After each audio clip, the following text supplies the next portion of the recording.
Assalamualaikum warahmatullahi wabarakatuh. Nama saya Rifatul Akmalia Rahman, NPM 1119024.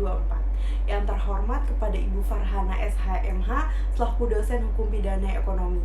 Di sini saya akan menjelaskan tindak pidana paten. Langsung saja saya akan jelaskan paten merupakan hak eksklusif yang diberikan oleh negara kepada inventor atas hasil investasinya di bidang teknologi untuk jangka waktu tertentu, melaksanakan sendiri investasinya tersebut, atau memberikan persetujuan kepada pihak lain untuk melaksanakannya.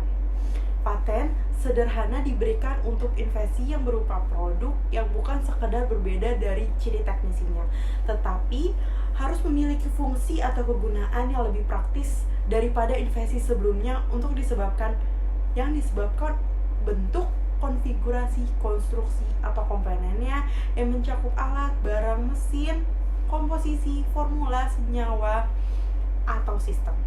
Paten sederhana juga diberikan untuk investasi yang berupa proses atau metode yang baru. Apabila ada suatu bentuk pembuatan paten lain yang menggunakan paten tanpa persetujuan dari penerima paten, baik paten merupakan hasil produksi maupun timbul dari proses produksi, maka perbuatan tersebut dapat dianggap perbuatan merupakan bentuk tindakan. Model utilitas yang disengaja atau tidak sah ialah termasuk penerima paten yang melanggar Undang-Undang Paten Nomor 13 Tahun 2016 dapat dikenakan sanksi pidana. Mengapa paten termasuk dalam tindak pidana ekonomi?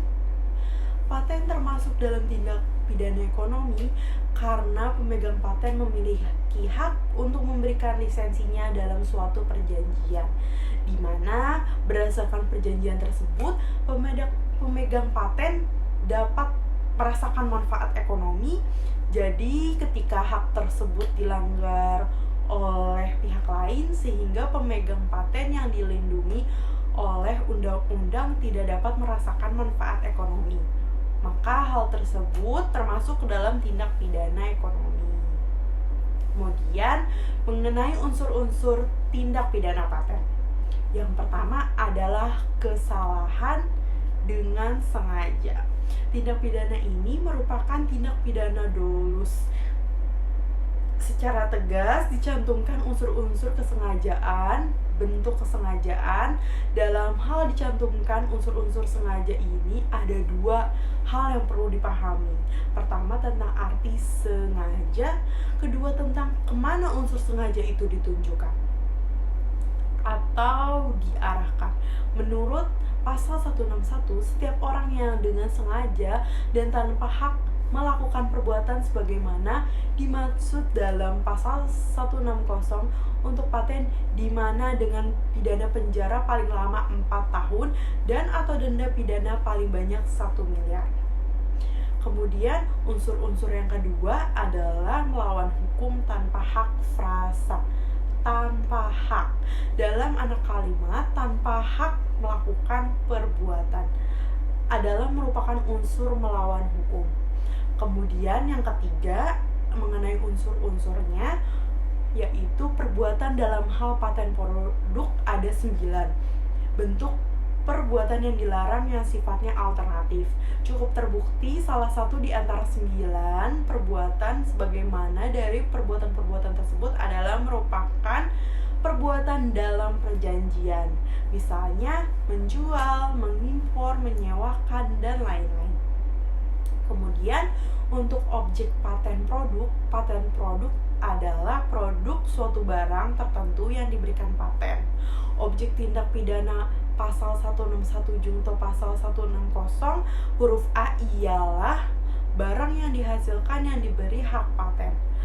Perlindungan hukumnya adalah hak patennya yang sudah barang tertentu sekaligus barang yang dihasilkan atau diproduksi. Nah, mengenai contoh kasusnya dalam melindungi hak paten seperti halnya yang dilakukan Nokia terhadap Lenovo, dapat dilakukan oleh pemegang haknya melalui pengadilan niaga Nokia melayangkan gugatan hukum kepada Lenovo pada tahun 2019 terkait dugaan pelanggaran 20 paten teknologi kompresi video yang terjadi di berbagai negara seperti Amerika Serikat, Brazil, India, hingga Jerman. Atas gugatan tersebut, pengadilan Munich memutuskan bagaimana Lenovo sebagai tergugat telah terbukti melanggar salah satu hak paten Nokia. Pengadilan kemudian memerintahkan kepada Lenovo untuk melakukan pembatalan serta penarikan kembali produk-produknya dari pengecer. Selain itu, Nokia juga menyebut bahwa pihak Lenovo akan melakukan pembayaran keseimbangan bersih kepada Nokia. Meski saat ini namanya tidak populer dulu, namun Nokia tercatat masih memegang sekitar 20.000 kelompok paten. Beberapa di antaranya bahkan dinilai penting untuk standar teknologi 5G yang meliputi lebih dari 3.500 kelompok paten. Oleh karena itu, penting bagi kalangan manapun, termasuk perusahaan yang memegang hak paten, untuk mengetahui bagaimana cara melindungi hak paten miliknya. Lantas, apa upaya hukum yang dapat dilakukan untuk mempertahankan hak paten?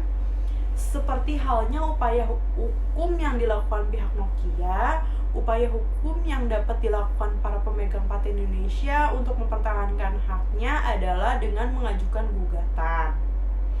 Nah, gugatan yang dimaksud merupakan gugatan ganti rugi yang diajukan ke pengadilan niaga yang tercantum pada pasal 143 ayat 1 Undang-Undang Nomor 13 Tahun 2016 tentang paten.